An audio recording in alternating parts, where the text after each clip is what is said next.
তুমি কি কখনো অনুভব করেছো যে কিছু মানুষ তোমার জীবনে প্রবেশ করে এবং তোমাকে উজ্জ্বল করে তুলতে সাহায্য করার পরিবর্তে তারা তোমার ভেতরের আলোকে কোনোভাবে নিমজ্জিত করে? প্রায় যেন তোমার আত্মা উঠতে এবং প্রসারিত হতে চায়, কিন্তু তাদের উপস্থিতি তোমাকে পিছনে টেনে ধরে, এমন এক জায়গায় আটকে রাখে যেখানে তোমার আত্মা ভারী এবং অস্থির বোধ করে। তুমি ইতিবাচক, সৃজনশীল বা আনন্দিত থাকার জন্য যতই প্রচেষ্টা করো না কেন এবং যতই আন্তরিকভাবে ভালো উদ্দেশ্য নিয়ে বেঁচে থাকার চেষ্টা করো না কেন, তাদের সাথে দেখা হওয়ার মুহূর্তেই তুমি অনুভব করো যে তোমার শক্তি নিঃশেষ হয়ে যাচ্ছে এবং তোমার শান্তি অস্বস্তিতে মিশে যাচ্ছে। আর হয়তো তুমি নিজেকে বলেছ, সম্পর্কগুলো এমনই হয় যে উত্থান পতন স্বাভাবিক এবং সহ্য করতে হবে। কিন্তু পরমাংশ যোগানন্দ প্রায়শই তার ছাত্রদের মনে করিয়ে দিয়েছিলেন যে সত্যিকারের সম্পর্ক কখনোই আত্মাকে দমিয়ে রাখে না, যে একটি প্রকৃত বন্ধন ভেতরের আলোকে উত্থাপন করে এবং লালন করে, দম বন্ধ করে না। এখন এই অন্বেষণের গভীরে যাওয়ার আগে আমি চাই তুমি এক মুহূর্ত থেমে চিন্তা করো, আর আমি চাইব তুমি তোমার মতামত মন্তব্যে শেয়ার করো। তুমি কি কখনো এমন কারোর সাথে দেখা করেছো যে যখনই তুমি তাদের আশেপাশে থাকো তখনই তোমার ভেতনের আনন্দ চুরি করে? তুমি কি কখনো লক্ষ্য করেছো যে তোমার মেজাজ কিভাবে বদলে যায়নি তোমার নিজের চিন্তা ভাবনার কারণে, কিন্তু তোমার কাছের মানুষদের কম্পনের কারণে? যদি তুমি এটা অনুভব করে থাকো তাহলে নিচে এটা সম্পর্কে লিখো, কারণ তোমার প্রতিফলন অন্য কাউকে অনুপ্রাণিত করতে পারে যে তারাও নীরবে কি অনুভব করছে। যোগানন্দ ব্যাখ্যা করেছিলেন যে প্রতিটি আত্মা স্বাভাবিকভাবেই উপরের দিকে উঠতে, বেড়ে উঠতে, সত্য এবং আনন্দের দিকে এগিয়ে যেতে আকাঙ্ক্ষা করে। তবু আমরা যে সঙ্গী রাখি তাই যাত্রার পথকে আমরা প্রায়শই উপলব্ধি করার চেয়ে বেশি আকৃতি দেয়। তিনি আমাদের চারপাশের মানুষের প্রভাবকে অদৃশ্য শক্তির তরঙ্গের সাথে তুলনা করেছিলেন, যা ক্রমাগত আমাদের মনে প্রবেশ করে, আমাদের চিন্তা ভাবনাকে রূপ দেয়, আমাদের আবেগকে রঙিন করে এবং আমাদের জীবনের ছন্দ পরিবর্তন করে। কখনো কখনো আমাদের ঐশ্বরিক দিকে উঁচুতে নিয়ে যায়, কখনো কখনো আমাদের অন্ধকারে ঠেলে দেয়। তিনি শিখিয়েছিলেন যে আমরা যে সবচেয়ে বড় ভুল করি তা হলো এমন সম্পর্ক সহ্য করা যা আমাদের শান্তি, আমাদের শক্তি এবং আমাদের আধ্যাত্মিক অগ্রগতিকে ক্রমাগত দুর্বল করে দেয়। কারণ আমরা মনে করি যে সহ্য করা আমাদের কর্তব্য, অথবা আমরা ভয় পাই যে আমরা যদি ভিন্নভাবে বেছে নিই তাহলে অন্যরা কি বলবে। কিন্তু তিনি আমাদের স্পষ্টভাবে দেখতে অনুরোধ করেছিলেন যে প্রতিটি সম্পর্ক হয় আমাদের ঈশ্বরের কাছাকাছি নিয়ে যাওয়ার একটা সেতু, অথবা আমাদের গভীরে টেনে নিয়ে যাওয়ার একটা বোঝা, ছায়া। আর যদি আমরা অজুহাত ছাড়াই সত্য দেখতে সাহস করি তাহলে আমরা বুঝতে পারবো যে আমাদের চারপাশের সকলেই আমাদের সাথে ঊর্ধ্বমুখী পথে হাঁটার জন্য তৈরি নয়। যোগানন্দ 4 ধরনের মানুষের কথা বর্ণনা করেছেন, যাদের সঙ্গ আমাদের আধ্যাত্মিক শক্তি চুপচাপ কেড়ে নেয়, যাদের উপস্থিতি প্রথমে ধ্বংসাত্মক মনে নাও হতে পারে, কিন্তু যাদের প্রভাব আত্মার উপর ধীর বিষের মতো। আর যদি আমরা তাদের চিনতে এবং বুদ্ধিমান দূরত্ব বজায় রাখতে না শিখি তাহলে আমরা আমাদের জীবনের বহু বছর এমন শক্তির বিরুদ্ধে লড়াই করতে কাটাতে পারি যা আমাদের কখনো বহন করা উচিত ছিল না। প্রথমত, যারা ক্রমাগত নেতিবাচকতা বিকিরণ করে, যারা সফলতা সম্ভব হলেও ব্যর্থতার কথা বলে, যারা আপনার স্বপ্ন ভাগ করে নেওয়ার সময় ক্ষতির পূর্বাভাস দেয়, যারা প্রতিটি কথোপকথনে ভয় এবং সন্দেহের বীজ বপন করে। এবং যদি আপনি মনোযোগ সহকারে শোনেন তাহলে আপনি লক্ষ্য করবেন যে তাদের কথা সর্বদাই অন্ধকারের কম্পন বহন করে। তারা ক্ষতি করতে নাও পারে, কিন্তু তাদের দৃষ্টিভঙ্গি এতটাই মেঘলা যে এটি ঘরে ধোঁয়ার মতো ছড়িয়ে পড়ে, অন্যদের স্বাভাবিক আনন্দকে দম বন্ধ করে দেয়। এবং যোগানন্দ সতর্ক করে দিয়েছিলেন যে নিয়মিতভাবে এই ধরনের মনের সাথে বসে থাকা প্রতিদিন বিষের ফোঁটা পান করার মতো। প্রথমে এত সূক্ষ্ম যে আপনি আপনার ভেতরের ডানাগুলি বুঝতে পারেন না, তাদের কেটে ফেলা হচ্ছে যতক্ষণ না একদিন তুমি লক্ষ্য করো যে তুমি আর উত্থানের জন্য অনুপ্রাণিত বোধ করছো না। দ্বিতীয় দলটির কথা তিনি বর্ণনা করেছেন, তা হলো তারা যারা স্বার্থপরতা দ্বারা আবদ্ধ, যারা কেবল ব্যক্তিগত লাভের জন্য সম্পর্ক রাখে, যারা তোমার প্রচেষ্টা থেকে যতক্ষণ উপকৃত হতে পারে ততক্ষণ তোমার কাছে থাকে কিন্তু যখন তুমি আর তাদের স্বার্থ পূরণ করতে পারো না, তখন অদৃশ্য হয়ে যায়। এবং যোগানন্দ বলেছিলেন যে সত্যিকারের ভালোবাসা সর্বদা নিঃস্বার্থ। এটি দাবি না করেই মুক্তভাবে দান করে, এটি গণনা না করেই উত্থাপন করে। কিন্তু স্বার্থপর সম্পর্কগুলি এমন শৃঙ্খলের মতো যা আত্মাকে দুঃখে আবদ্ধ করে, কারণ যে কেবল দান না করেই নেয় সে কখনো তোমার জীবনে আলো আনতে পারে না। তারা হাসতে পারে এবং ভালোবাসার কথা বলতে পারে, কিন্তু সেই হাসির পিছনে সর্বদা প্রশ্ন থাকে যে তারা কি বের করতে পারে। এবং যদি তুমি এ বিষয়ে জাগ্রত না হও, তাহলে তুমি দেখতে পাবে যে বছরগুলি কেটে গেছে এবং তোমার নিজের হৃদয় এমন একজনের জন্য খালি হয়ে গেছে যে সত্যিই তোমার আত্মাকে দেখেনি। এখন অনেকেই এই সত্যগুলি শুনে ভাবতে শুরু করে, এর অর্থ কি প্রতিটি সম্পর্ক যা অসুবিধা নিয়ে আসে তা পরিত্যাগ করতে হবে? আধ্যাত্মিক জ্ঞান কি দ্বন্দ্বের সময় পালানোর আহ্বান ছাড়া আর কিছুই নয়? এবং যোগানন্দ স্পষ্ট ছিলেন যে এটি এমন নয়। প্রতিটি সম্পর্কও একটা পরীক্ষা, ধৈর্য, ক্ষমা, নম্রতা এবং সহনশীলতা শেখার সুযোগ। তবুও তিনি আমাদের শিখিয়েছেন যে যে বন্ধন শিক্ষা দেয় এবং শক্তিশালী করে, এবং যে বন্ধন ক্রমাগত ধ্বংস করে এবং দুর্বল করে, তার মধ্যে পার্থক্য কি? একটি আমাদের চ্যালেঞ্জের মধ্য দিয়ে বেড়ে উঠতে সাহায্য করে, অন্যটি কেবল আমাদের নিঃশেষ করে দেয় যতক্ষণ না উচ্চতর জীবনের জন্য আর কোনো শক্তি অবশিষ্ট থাকে। এবং এই পার্থক্যই সাধকের জ্ঞানকে চিহ্নিত করে। পরমহংস যোগানন্দ তৃতীয় ধরনের লোকেদের বিরুদ্ধে সতর্ক করেছিলেন, যারা পরচর্চা এবং মূর্তি পূজার আনন্দ উপভোগ করে। এবং প্রথমে এটি ক্ষতিকারক শোনাতে পারে, কারণ প্রতিটি সম্প্রদায় এবং কর্মক্ষেত্রে হালকা বকবক সাধারণ। তবু যখন আপনি মনোযোগ দিয়ে শোনেন, তখন আপনি বুঝতে পারেন যে পরচর্চার একটি অদ্ভুত কম্পন থাকে। এটি মনকে ঈশ্বরের উপস্থিতির দিকে, অভ্যন্তরীণ দিকে না তাকিয়ে অন্যের দোষের দিকে, বাইরের দিকে তাকাতে প্রশিক্ষণ দেয়।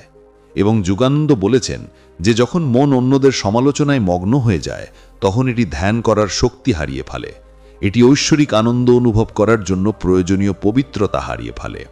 কল্পনা করুন, বন্ধুদের সাথে বসে লক্ষ্য করুন যে কথোপকথন কত দ্রুত অন্য কেউ কি ভুল করেছে, কিভাবে তারা ব্যর্থ হয়েছে, কিভাবে তারা ভুল করেছে।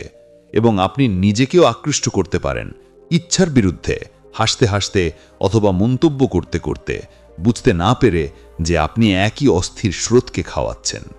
কিন্তু পরে আপনার ভারী মনে হয় যেন আপনি মূল্যবান শক্তি এমন চিন্তাভাবনায় নষ্ট করেছেন যা কখনো বহন করার মতোই ছিল না। ধীরে ধীরে আপনি অন্যদের ত্রুটিগুলি অনুসন্ধান করতে এবং তাদের মধ্যে থাকা ঐশ্বরিক স্ফুলিঙ্গকে উপেক্ষা করার প্রবণতা গ্রহণ করেন। এবং একবার মন এই অভ্যাস গড়ে উঠলে এটি সহজেই ভিতরে ফিরে যেতে পারে না। এটি নীরবের বিশ্রাম নিতে পারে না, এটি প্রার্থনায় স্থির থাকতে পারে না। এবং এই কারণে যোগানন্দ সাধকদের পরামর্শ দিয়েছেন যে এই অভ্যাসটি দৃঢ় হওয়ার আগে এই ধরনের সঙ্গ এড়িয়ে চলুন। যখন আমরা নিজেদেরকে পরচর্চাকারীদের সাথে ঘিরে রাখি, তখন আমরা আমাদের নিজস্ব অভ্যন্তরীণ শান্তিকে এমন বিভ্রান্তির জন্য বিনিময় করি যার কোনো অর্থ নেই। এবং আমাদের নিজেদেরকে জিজ্ঞাসা করতে হবে যে এক মুহূর্ত অলস বিনোদন ঈশ্বরের দিকে মনোনিবেশিত মনের গভীর তৃপ্তি হারানোর যোগ্য কিনা। এবং যদি উত্তরে না হয়, তাহলে সেই সব বৃত্ত থেকে সদাইভাবে কিন্তু দৃঢ়ভাবে সরে আসা সহজ হয়ে যায়, কারণ আত্মার পথ অভ্যন্তরীণ এবং ঊর্ধ্বমুখী, বাহ্যিক এবং নিম্নমুখী নয়। যোগানন্দ চতুর্থ দলের বিষয়ে সতর্ক করেছিলেন, যারা রাগ এবং হিংস্রতায় ভরা, যাদের কথায় কঠোরতা, যাদের মেজাজ দ্রুত জ্বলে ওঠে, যাদের উপস্থিতিতে একটানা ঝড় বয়ে চলে। আর তিনি বলেছিলেন যে রাগ হলো আত্মার সবচেয়ে বড় শত্রু, কারণ এটি অভ্যন্তরীণ শান্তির সাথে বিচ্ছিন্ন করে দেয়। এটি স্নায়ুতন্ত্রকে নাড়িয়ে দেয়, এটি যুক্তিকে অন্ধ করে দেয়, এবং এটি তরঙ্গ তৈরি করে যা কেবল রাগান্বিত ব্যক্তিকেই নয়, বরং তাদের আশেপাশের সকলকেই বিরক্ত করে। যদি আপনি কখনো এমন কোনো ঘরে প্রবেশ করে থাকেন যেখানে কেউ রাগে জ্বলছে, তাহলে আপনি জানেন যে কোনো শব্দ না বলা সত্ত্বেও পরিবেশ ভারী বোধ করে। আপনি অনুভব করেন যে আপনার নিজের হৃদয় দ্রুত স্পন্দিত হচ্ছে, আপনার নিঃশ্বাস অগভীর হয়ে যাচ্ছে এবং আপনার মন স্বচ্ছতা হারাচ্ছে। এবং যোগানন্দ ব্যাখ্যা করেছেন যে ক্রোধের এই কম্পনগুলি কাছের লোকদের মধ্যে প্রবেশ করে, তাদের অস্থিরতায় সংক্রামিত করে, যতক্ষণ না তাদের নিজস্ব শান্তি ভেঙে যায়। যারা ক্রোধে বাস করে তাদের সাথে ক্রমাগত থাকা মানে আপনার আত্মাকে আগুনে নিক্ষেপ করা। কারণ আপনি যদি শান্ত থাকার চেষ্টাও করেন, তবুও তাদের স্রোত শীঘ্রই বা পরে আপনাকে স্পর্শ করবে, এবং একবার আপনার অভ্যন্তরীণ স্থিরতা ভেঙে গেলে আপনার ধ্যান অগভীর হয়ে যায় এবং আপনার ভক্তি টলমল করে। এই কারণে যোগানন্দ সাধকদের এই ধরনের সঙ্গ থেকে দূরে থাকতে উৎসাহিত করেছিলেন, ঘৃণা বা অহংকারের কারণে নয়, বরং আত্মরক্ষার জন্য। কারণ আত্মার ঐশ্বরিকতার সাথে যোগাযোগের জন্য প্রশান্তি প্রয়োজন, এবং ক্রোধের ঝড়ের মধ্যে দাঁড়িয়ে শান্তির পেয়ালা পান করা যায় না। তিনি আমাদের মনে করিয়ে দিয়েছিলেন যে রাগ শক্তিশালী দেখাতে পারে, কিন্তু প্রকৃতপক্ষে এটি দুর্বলতা, এটি নিজেকে নিয়ন্ত্রণ করতে অক্ষমতা। যদিও প্রকৃত শক্তি হল শান্ততা, করুণা এবং আত্মনিয়ন্ত্রণ। রাগান্বিত সঙ্গীদের প্রভাব এড়িয়ে আমরা হৃদয়ের সেই পবিত্র স্থানকে রক্ষা করি যেখানে ঐশ্বরিক আনন্দ ফুটতে পারে। তবুও আমাদের থেমে আবার জিজ্ঞাসা করতে হবে, এই শিক্ষার অর্থ কি আধ্যাত্মিক জীবন বিচ্ছিন্নতার পথ?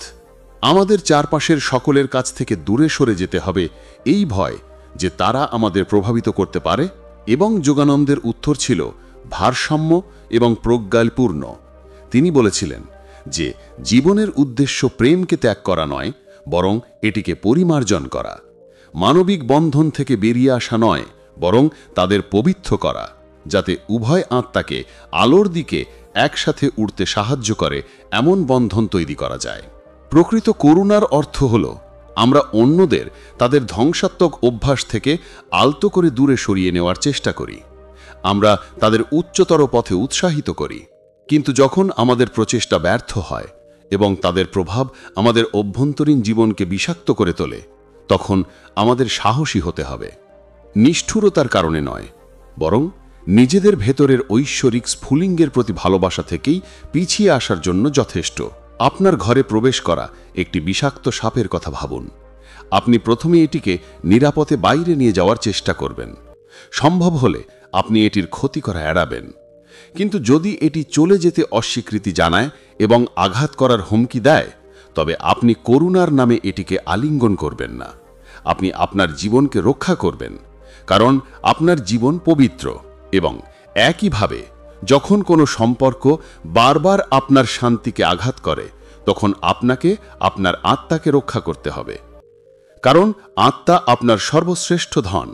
যোগানন্দ বলেছিলেন, সম্পর্কের আসল উদ্দেশ্য হল ঈশ্বরের প্রতি আমাদের জাগ্রত করতে সাহায্য করা, এবং যখন কোনো বন্ধন এটি করতে ব্যর্থ হয়, তখন এটি আশীর্বাদ নয়, বরং বোঝা হয়ে ওঠে, এবং ভারী বোঝা বহন আত্মাকে উড়তে বাধা দেয়। পরমহংস যোগানন্দ প্রায়শই তার শিষ্যদের মনে করিয়ে দিতেন যে জীবন বিচ্ছিন্নভাবে বেঁচে থাকার জন্য নয়, কারণ ঈশ্বর আমাদের এই পৃথিবীতে সম্পূর্ণ একা হাঁটতে রাখেননি, বরং সাহচর্যের পবিত্র শিল্প শেখার জন্য।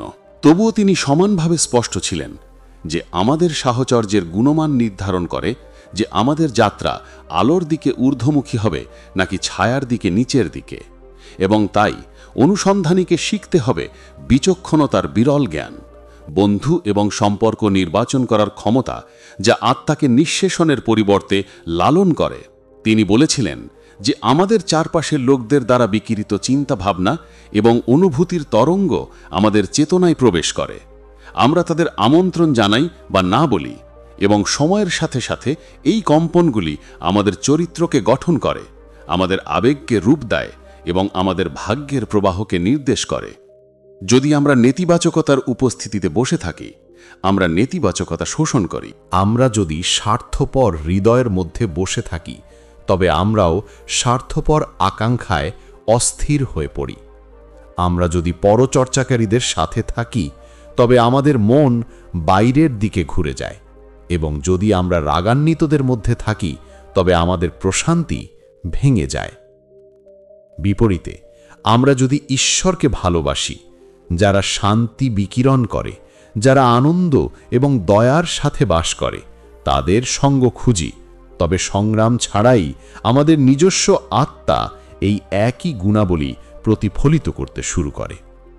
যোগানন্দ ব্যাখ্যা করেছিলেন যে এই কারণেই সমস্ত ঐতিহ্যের সাধু এবং ঋষিরা সৎ সঙ্গের ওপর এত জোর দিয়েছেন। সত্য অন্বেষণকারীদের সাথে সমাবেশ, কারণ যখন আত্মা ভক্তি এবং আকাঙ্ক্ষায় একত্রিত হয় তখন তাদের সম্মিলিত আলো একটি শক্তিশালী চুম্বকত্ব তৈরি করে যা উপস্থিত সকলকে উন্নীত করে। তিনি বলতেন যে মানুষের হৃদয় নরম মোমের মতো এবং এর ওপর যে ছাপ তৈরি হয় তা নির্ভর করে কোন ছাপ এটিকে চাপ দেয় তার ওপর। যদি আমরা অশুভ প্রভাবের ছাপ বারবার চাপতে দিই তাহলে মোম অন্ধকারের নমুনায় পরিণত হয়, কিন্তু যদি আমরা নিজেদেরকে মহৎ সঙ্গমের ছাপের সামনে রাখি তাহলে হৃদয় দেবত্বের প্রতিচ্ছবি ধারণ করে। এই কারণে তিনি অনুসন্ধানকারীদের কেবল ক্ষতিকারক বন্ধন এড়াতেই নয় বরং সক্রিয়ভাবে তাদের সাথে বন্ধন গড়ে তুলতে উৎসাহিত করেন, যাদের জীবন প্রেম, সত্য এবং সম্প্রীতির জন্য নিবেদিত। কারণ এই বন্ধুত্বগুলি সিঁড়ি হয়ে ওঠে যা আমাদের একা আরোহণের চেয়েও উঁচুতে নিয়ে যায়। ভয়ের কারণে অনেকেই ধ্বংসাত্মক সম্পর্ক থেকে দূরে সরে যেতে দ্বিধা করে। একাকিত্বের ভয়, সমালোচনার ভয়, পরিবর্তনের ভয়। এবং তবুও যোগানন্দ মৃদুভাবে আশ্বস্ত করেছিলেন যে একাকিত্ব কখনোই প্রকৃত একাকিত্ব নয়। তিনি বলেছিলেন যে যখন আমরা সাহসের সাথে আমাদের আবদ্ধকারী প্রভাবগুলি থেকে দূরে থাকি তখন আমরা শূন্যতায় পড়ি না, বরং ঈশ্বরের উপস্থিতিতে পড়ি। এবং সেই নীরবতায় আমরা এমন একটি সাহচর্য আবিষ্কার করি যা কোনো মানুষের চেয়েও বিশ্বস্ত।